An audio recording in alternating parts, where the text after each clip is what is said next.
Hey, Dan, are you ready for your one question with an expert? Let's do it, Brett.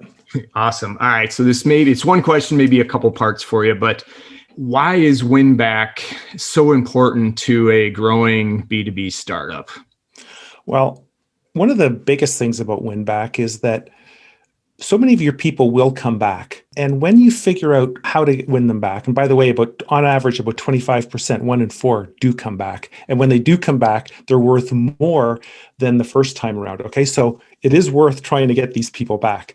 But one of the biggest side benefits, and maybe it's even the biggest benefit of doing WinBack, is when you figure out what it will take to win that person back, you've just found out a big hole in your whole process. You found out these people left because of reason X. You didn't know reason X was a problem. So now you've just uncovered this. This is like gold, right?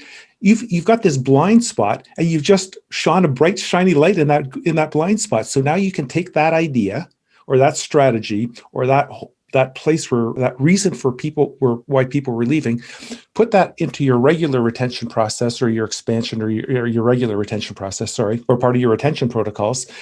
And now all these customers that maybe had 1 foot out the door, that you didn't even know they had 1 foot out the door because of this problem, now there's a much better chance they're going to stay.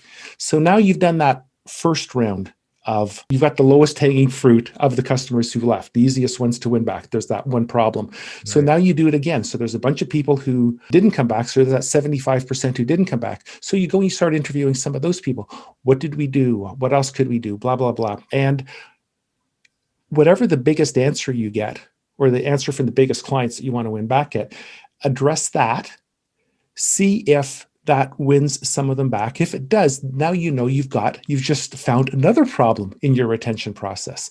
And you know what? The reason I'm so passionate about this is that when you're out there in the market, everybody can see everything you do. They can see everything all your competitors are doing. What's going to separate you from everybody else is this slight edge, right? Every time you learn things you never knew before, that gives you an edge over the competition.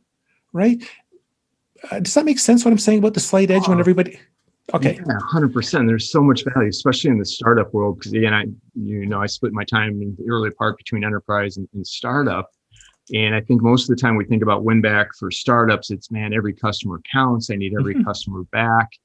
But the real value, if I'm hearing you right, is you're learning why somebody left. Now you can apply that to future customers, where I think if we're lucky, founders in the early stage are scrambling to get everything. They may do a quick analysis why they didn't win a deal, but rarely, I should never say never, rarely did they actually find out why somebody left. And based on, what you shared, and if people aren't following you, they really should, because of the power of what a win back. So just not the revenue, but the learnings that you can apply backwards. So I think I regurgitated what you said the right way, but there's more than just the revenue component of this for any size business, but especially when you're growing. Definitely. And, there's a lot of different lenses you can put on this, right? So you might find that there's a certain type of customer who churns more than another type of customer. So now what you can do is you can say, and that you can't win back. You've spent all this money acquiring them. You've spent all this time and effort educating them and onboarding them. That costs a lot of money. And then they go at the back door. All that's for naught, right? So it's like, so with this, you can identify customers who are not ideal. You can start zeroing in a little bit more on who your ideal customer is. And I think last time we talked, I told you about how Inc. Magazine did that. And they discovered that there was people who, there was a certain type of reader who was the most loyal. And that was somebody who wanted to read longer articles, and they wanted to get the takeaways. And the people who churned more and they couldn't win back were the people who wanted shorter articles and they wanted to be given the takeaway, right? So right. They adjusted their marketing very subtly like that. But what kind of an impact does that have on the bottom line if you can get a better idea of who your ideal customer is, right? So now your salespeople, or however you do sales, now you know who your target is, and you're not wasting time going after people who really don't count nearly as much. Yeah, that's so good. And maybe just one last point. I know this was one question. I've taken us down a rabbit hole or two, but I think even from just the approach of asking, right, that I think until you educated me, right, and I even came from a world where we had a lot of salespeople and paid attention to revenue or expansion and retention. And, the fact that customers who left you are willing to come back, right? Sometimes you just have to ask. I'm That's oversimplifying, of course, but No, but that's so true.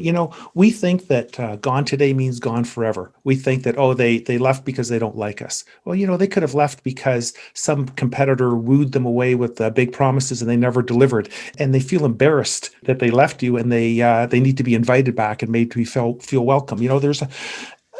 I know we don't have too much time, so I'll just leave it at that.